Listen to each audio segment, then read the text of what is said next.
ගරු පාර්ලිමේන්තු මන්ත්‍රී නලින් බණ්ඩාර මන්ත්‍රීතුමා ඊයේ දිනේ ප්‍රකාශයක් සිදු කරා අපේ අමාත්‍යාංශයට අයත් මාර්ග සංවර්ධන අධිකාරිය සම්බන්ධව. මාර්ග සංවර්ධන අධිකාරිය කියන RD එක ගත්තොත් එහෙම ලංකාවේ වෙන්වෙන ප්‍රාග්ධන මුදල් වලින් වැඩිම මුදල් ප්‍රමාණයක් වෙන්වෙන ආයතන. සමහර විදිහට ගත්තොත් එහෙම අපි ඉලක්කම් වශයෙන් ගත්තොත් එහෙම රුපියල් බිලියන 340 350කට වැඩි මුදලක් මාර්ග සංවර්ධන අධිකාරිය වෙනුවෙන් රජයක් විදියට වෙන්වෙන ප්‍රාග්ධන මුදල් වලින් වෙන් කරනවා. මේක ගත්තොත් ඉතාම අතිවිශාල මුදලක්. සමහර අමාත්‍යාංශයක් වෙනුවෙන්වත් මෙච්චර මුදල් ප්‍රමාණයක් වෙන් වෙන්නේ නැහැ. ආයතනය හරහා මේ මාර්ග සංවර්ධන අධිකාරිය හරහා සිද්ධ වෙන කාර්යය ඉතාමත් වැදගත්. මොකද විශාල මුදල් ප්‍රමාණයක් බිමට ගලා ගිහිල්ලා ප්‍රාග්ධන වියදම් විදියට බිමේ සංවර්ධනයක් වෙන අධිකාරියක් ආයතනයක්. මේ නිසා මේකේ කීර්තිනාමය පිළිබඳ යම්කිසි හානියක් වෙනවා නම් ඒ සම්බන්ධයෙන් අපි කටයුතු කරන්න ඕනේ. ඒ වෙනුවෙන් ඒ කළ ප්‍රකාශයේ සාවද්‍ය ප්‍රකාශයක් බව කරුණු වශයෙන් තහවුරු කරන්න තමයි මාධ්‍ය හමුවට ඔබතුමාලා කැඳෙන්නේ. අපිට ආරංචි RD එකේ ගිණුමෙන් ප්‍රධාන ගිණුමෙන් රුපියල් මිලියන 380කට ආසන්න ප්‍රමාණයක් වැරදි විදියට කොන්ත්‍රාත් කරුවන්ට ගෙවලා තියෙනවා. ඔන්න ඊයේ පෙරේදා ඔන්ලයින් ගෙවලා තියෙනවා 2023 කොන්ත්‍රාත්වරුවන්ට ගෙවලා තියෙන හරියටම ඒ මුදල් ප්‍රමාණයන් ඒ කොන්ත්‍රාත් කරුවන්ටම නැවත වැරදිලා ගෙවලා මිලියන 380. දැන් කොන්ත්‍රාත් කරුවන්ට ලියුම් ගහනවා අනේ මේ ටික ආපහු දෙන්න. RD එකේ ප්‍රධාන ගිණුමෙන් රුපියල් මිලියන 380කටත් වැඩි ප්‍රමාණයක් දෙපාරක් ගෙවලා තියෙනවා කියලා මේ නලින් බණ්ඩාර මන්ත්‍රීතුමා පැහැදිලිවම ප්‍රකාශ කරනවා. ඒතර මේක තනිකරම සාවද්‍ය ප්‍රකාශයක්. මෙතන ඉන්නවා මාර්ග සංවර්ධන අධිකාරියේ සභාපතිතුමා, ඒ වගේම මාර්ග සංවර්ධන අධිකාරියේ DG අධ්‍යක්ෂ ජනරාල්තුමා, ඒ වගේම මාර්ග සංවර්ධන අධිකාරියේ DDG ෆයිනෑන්ස් ගණකාධිකාරතුමා ඉන්නවා, ප්‍රධාන ගණකාධිකාරතුමා. ඒගොල්ලන්ගේ නිල වාර්තා අරගෙන තමයි මේ ප්‍රකාශය කරන්නේ. පැහැදිලිවම අපිට කියන්න පුළුවන් මාර්ග සංවර්ධන අධිකාරියෙන් ඒ අදාළ ඉදිකිරීම කරපු කොන්ත්‍රාත් කරුවන් කිසි කෙනෙකුට මේ නලින් බණ්ඩාර මන්ත්‍රීතුමා ප්‍රකාශ කරන ආකාරයෙන් කිසිම ආකාරයෙන් දෙපාරක් මුදල් ප්‍රධාන ගිණුමෙන් ගිහිල්ලා නැහැ. ප්‍රධාන ගිණුමෙන්වත් වෙන යම් මාර්ග සංවර්ධන අධිකාරියට අයත් වෙන ගිණුමකින්වත් පිට වෙලා නැහැ. ඒක තමයි පළවෙනි කාරණය. ඒතර මේක සම්පූර්ණ සාවාදී ප්‍රකාශයක්. මාර්ග සංවර්ධන අධිකාරියේ කීර්තිනාමය, අපේ අමාත්‍යාංශ කීර්තිනාමය, ඒ වගේම ආණ්ඩුවේ ආණ්ඩුකරණයේ කීර්තිනාමය හානි කරන්න සිතාමතාම කරපු ප්‍රකාශයක්. මේක සම්පූර්ණ වැරදි ප්‍රකාශයක්. විශේෂයෙන් මම ඊයේ හෙළිදරව් කිරීමක් කරා මාර්ග සංවර්ධන අධිකාරියේ කොන්ත්‍රාත් කරුවන් සඳහා වැරදි ගෙවීමක් සිදු වෙලා තියෙනවා කියන කාරණය. ඒතර අද මේ සම්බන්ධව මාර්ග සංවර්ධන අධිකාරියට අයත් මහා මාර්ග අමාත්‍යාංශයේ නියෝජ්‍ය අමාත්‍යවරයා අමාත්‍යාංශයේ සහ මාර්ග සංවර්ධන අධිකාරියේ නිලධාරීන් එක මේකට උත්තර බඳලා තිබුණා. ඔවුන් කියන ඔවුන්ගේ ගිණුම් වලින් අඩු වෙලා නැහැ. හැබැයි පැහැදිලිවම මේ කොන්ත්‍රාත් කරුවන් ප්‍රමාණයකට මුදල් ගිහිල්ලා තියෙනවා. එතකොට ඒක මාර්ග සංවර්ධන අධිකාරියේ ගිණුමෙන් අඩු වුණාද නැද්ද කියන එක නලින් බණ්ඩාරගේ ප්‍රශ්නයක් නෙමෙයි. වැරදි ගෙවීමක් සිදු වෙලා තියෙනවා. ඒත් දැන් අපිට පේනවා මෙතන වෙලා තියෙන්නේ අර පණිවිඩ කරුවාට වෙඩි තියනවා වගේ පණිවිඩ කරුවා ඝාතනය කරනවා වගේ මට ඇඟිල්ල දික් කරනවා. දැන් මේගොල්ලෝ රජයක්ද?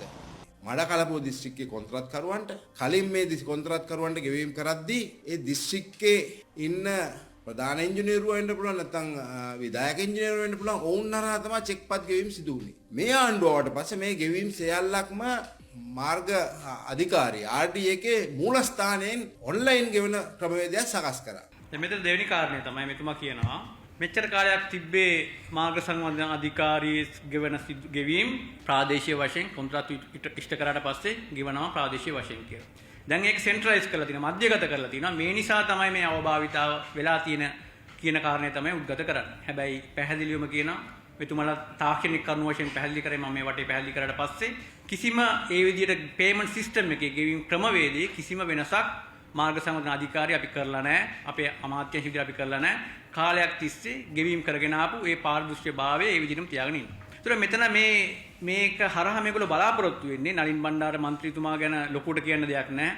අපි දන්නවා එතුමාගේ පක්ෂයේ නියෝජනය කරන පක්ෂ නායකයා විපක්ෂ නායකයා යම්කිසි පොත්ෙලි දැක්වීමකට ගියාට පස්සේ මේ ගියාද නැද්ද කියලා මට ෂුවර් නැහැ. ඒයි විපක්ෂ නායකයා ගියාද කියලා ෂුවර් නැහැ කියනවා. ඉතින් මේ තරම් තමන්ගේ පක්ෂ නායකයා යම්කිසි නිල කටයුත්තක් සඳහා සහභාගී වුණාම ෂුවර් නැහැ කියන മന്ത്രിවරගෙන් මේ වගේ ප්‍රකාශයක් ඒම ගැනත් ඇත්තටම අපි කනගාටු වෙනවා. නමුත් සමාජය තුළ යම්කිසි අස්ථාවරත්වයක් දූෂණයක් වුණායයි හැඟවීමක් මාධ්‍ය හරහා සංසරණ වෙන නිසා තමයි ඇත්තටම ඔබතුමාට කැඳවන්න සිද්ධ වුණේ මේ සාවද්‍ය ප්‍රකාශ නිසා වෙන කීර්ති නාමය නවත්තන්න. මේක තමයි ප්‍රධාන වශයෙන් ඔබතුමාට කතා කරේ මේ සම්බන්ධයෙන් දැන් මාධ්‍ය දැනුවත් කරන්න මේ ප්‍රකාශය සම්පූර්ණයෙන්ම හෙලා දකිනවා. මේගොල්ලෝ ඉන්නේ දූපත් මානසිකත්වයේ. මහා මාර්ග මැතිතුමා වල්නෝ එයාගේ අමාත්‍යාංශය. එයාගේ හිතනවා ඒක වෙන රටක්. මුදල් අමාත්‍යාංශය හිතනවා ඒක අමාත්‍යාංශය. ඒක වෙනම රටක්. වෙනම දූපතක්. එතකොට දැන් එහෙනම් කරන්න ඕනේ මොකද්ද? පැහැදිලිවම කොන්ත්‍රාත්කරුවන් සඳහා මාර්ග සංවර්ධන අධිකාරියේ කොන්ත්‍රාත්කරුවන් සඳහා ගෙවීමක් කළා තියෙනවා. මුදල් ගිහිලා තියෙනවා. දැන් ඒක ලංකා බැංකුවේ සල්ලිද එහෙම නැත්නම් RDA ගිණුමෙතිමුණු සල්ලිද ඒක අපි දන්න කාරණයක් නෙමෙයි අපිට දන්න කාරණයක්. එහෙනම් ඒගොල්ලෝ CID එකට පැමිණිලි කරන්න ඕන මේ සම්බන්ධව. එහෙම කරන්නේ නැතුව මට චෝදනා කළා හරියන්නේ නැහැ.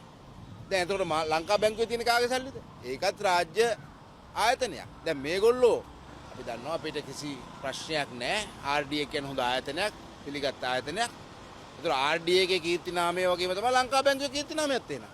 ඒතර ආණ්ඩුවේ මාර්ග සංවර්ධන අධිකාරිය සම්බන්ධ නියෝජ්‍ය අමාත්‍යරයා RDA ගේ කීර්ති නාමය ගැන විතරක් කතා කරනවා.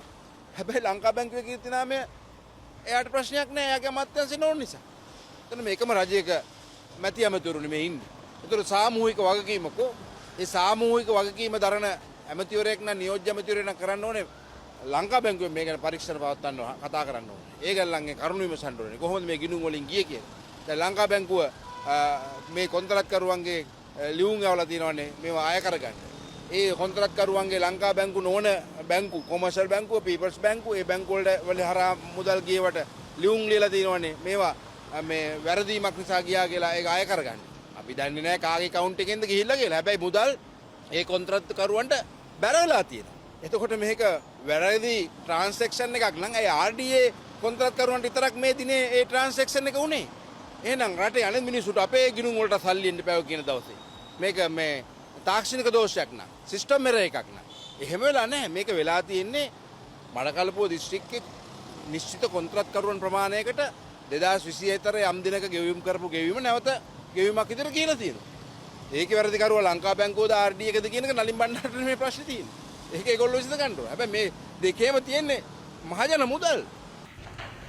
ඔබතුමාලා සඳහන් කළා ඩබල් පේමන්ට් එකක් වෙන්නේ නැහැ කියලා.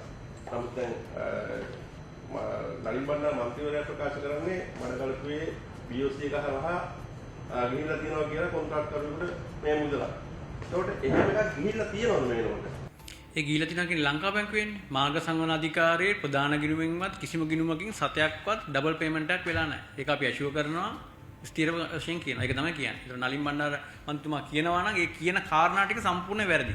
ඒකයි මම ඉස්සලාම වීඩියෝ එක ප්ලේ කරලා ඉවරලා ඒ කියන කාරණා ටික එකින් එකට කඩලා පැහැදිලි කරලා කිව්වේ. එතුමා කියනවා ප්‍රධාන ගිණුමෙන් ගියා කියනවා. ප්‍රධාන ගිණුමෙන් තිය අපි කියනවා අනු ගිණුමකින්වත් සතයක්වත් ඩබල් පේමන්ට් වෙලා නැහැ කියනවා. ඊට පස්සේ එයාතුමා කියනවා අපි පේමන්ට් කරපු විදිය වෙනස් කරලා තියෙනවා කියනවා.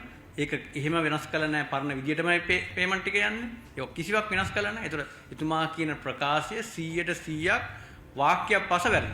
එතකොට BOC එක හරහා ඒ දේ වෙලා තියෙනවද? ඒක අහන්න BOC එකෙන්. එතකොට BOC එක ඔබතුමාලට ඒ සම්බන්ධ account එක නෙමෙයිද?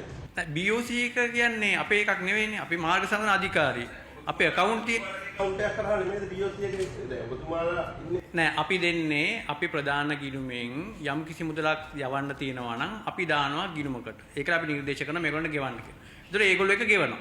ඊට වඩා තව පාරක් දැම්මොත් තමයි ඒගොල්ලෝ ගෙවන්නේ. නැතුව අපිට අපේ සල්ලි දාන්න නැතුව BOC එකෙන් සල්ලි ගෙවන්නේ නෑනේ. අපේ account එකේ කලින් ඕවර් පේමන්ට් වෙලා තියෙනවා නම් වෙන බැංක් එකකින් වැරදීමකින් ඒක මාර්ග සංවර්ධන අධිකාරිය වගකීමක් නෙවෙයි. මාර්ග සංවර්ධන සතයක්වත් නෙවෙයි. ඒක බැංකුව සහ කොන්ත්‍රාත්කරුවෙක් අතර වෙච්ච දෙයක් වෙන්න පුළුවන්. ඒ අරින මාර්ග සංවර්ධන අධිකාරිය සහ බැංකුව අතරවත් මාර්ග සංවර්ධන අධිකාරිය සහ කොන්ත්‍රාත්කරුවා අතරවත් වෙච්ච ගනුදෙනුවක් නෙවෙයි. මේක සම්පූර්ණ කියන්නේ බැංකුවෙන් කියලා නම් බැංකුවේ තමයි ඔබතුමාගේ සම්පූර්ණ වැරද්ද. ඒකට බැංකුවේ. ඒක බැංකුවේ මාර්ග සංවර්ධන අධිකාරිය නෙවෙයි. මාර්ග සංවර්ධන අධිකාරිය මුදලක්වත් ගිහිල්ලත් නැහැ සතයක්වත්. දැන් මේ මෙච්චර මුදලක් ගිහිල්ලා තියෙනවා කියලා චෝදනාව තියෙන්නේ ඒකට මාර්ග සංවර්ධන අධිකාරිය කිව්වොත් මාර්ග සංවර්ධන අධිකාරිය සතු ගිණුමකින් කියලා එතුමා කියන්නේ මේක එතකොට දැන් ඔබතුමාලගේ සතු ගිණුමක්ද ඔය කියන නෑ අපෙන් ගිහිල්ලා නෑ. අපේ සතයක්වත් ගිහිල්ලා නෑ. මාර්ග සංවර්ධන අධිකාරියෙන් ගිණුමකින් ට්‍රාන්ස්ෆර් කරලා කොන්ට්‍රැක්ට් එකකට සතයක්වත් ගිහිල්ලා නෑ. වගකීමෙන් කියනවා එකපාරක් කියන්නේ. නෑ මේ පාර එක ට්‍රාන්ස්ෆර් එක විතරයි වෙලා තියෙන්නේ. ඔරිජිනල් ට්‍රාන්ස්ෆර් එක විතරයි. ඔරිජිනල් ට්‍රාන්ස්ෆර් විතරයි වෙලා තියෙන්නේ. තේරෙනවද කියන්නේ? ඩුප්ලිකේට් ට්‍රාන්ස්ෆර් වෙලා ඩුප්ලිකේට් ට්‍රාන්ස්ෆර් වෙලා නෑ. මෙතුමා කියන්නේ ඔරිජිනල් ට්‍රාන්ස්ෆර් එක විතරයි වෙලා තියෙන්නේ. කියන්නේ දෙපාරක් ඩබල් පේමන්ට් එකක් ගිහිල්ලා නෑ කියන්නේ ඇෂුවර් කරන්න. ඔබතුමාලා එකපාරක් අදාළ ගෙවීම් කළ යුතුව තියෙනවානේ. ඒ ගෙවීම් කළ යුතු මුදල ඒහා ගානම බැර කරලා තියෙනවා අදාළ කොන්ත්‍රාත්කරුවන්. නලින් බණ්ඩාර මන්ත්‍රීතුමා කියන්නේ මාර්ග සංවර්ධන අධිකාරියෙන් දෙපාරක් යවලා තියෙනවා කියන එක තමයි කියන්නේ. එහෙම වෙලා නැහැ. එතකොට මේ දැන් එතුමා කියන ඔය ලියුම එතුමා වල තියෙන ඔය ගණන් කිලෝ වල තියෙන බැංකුවේ ප්‍රශ්නයක්. බැංකුව විසින් මෙහෙම ගෙවීමක් කරන්න කියලා ඔබතුමාලට එහෙම දැනුවත් කරන්නේ නැහැ. ඔබතුමාලා ලියුම් යවලත් නැහැ. නෑ. අපි ලියුම් යවලත් නැහැ. බැංකුව අපිට ලියුම් යවන්නෙත් නැහැ ගෙවීම් කරන්න කියලා. අපි සල්ලි දැම්මොත් විතරයි බැංකුව ගෙවන්නේ අපි ගෙවපු මුදල් විදිහට. ඒ අරින්ද බැංකුව සහ කොන්ත්‍රාත්කරුවන් අතර ඕන තරම් ගනුදෙනු වෙන්න පුළුවන්. ඒවා අපිට වගකීමක්වත් අපි මුදල්වත් නෙවෙයි. ඔබතුමා දැන් මේ වෙනකොට දැන් ඒ ප්‍රකාශ සම්බන්ධයෙන් මේ ආයතනයට යම්කිසි හානියක් සිද්ධ වෙලා තියෙනවා කීර්තිනාමයට ඒ පිළිබඳ මොනවද නීතිමය ක්‍රියාමාර්ග ගන්න සැලසුමක් තියෙනවා? ඔව් අපේ අධ්‍යක්ෂතුමාත් සියලු දෙනාම නිලධාරීන් ප්‍රකාශ කරේ මේ සම්බන්ධව අපි අධ්‍යයනය කරලා පැහැදිලි ඉදිරි ක්‍රියාමාර්ග ගන්නවා කියන එක තමයි ගත්තේ. මොකද කීර්තිනාමයට හානියක් සිද්ධ වෙලා තියෙනවා. සමාජය තුළ අස්ථාවරත්වයක් හදනවා මේ හරහා. ගිණුම්කරණය පිළිබඳ අස්ථාවරත්වය, මූල්‍ය කළමනාකරණය පිළිබඳ අස්ථාවරත්වයක් හදනවා. මේක වැරදි මතයක්. ඒ නිසා මේ පිළිබඳව ගත හැකි ක්‍රියාමාර්ග ගන්නවා කියන එක තමයි එතුමාට සඳහන් කරේ.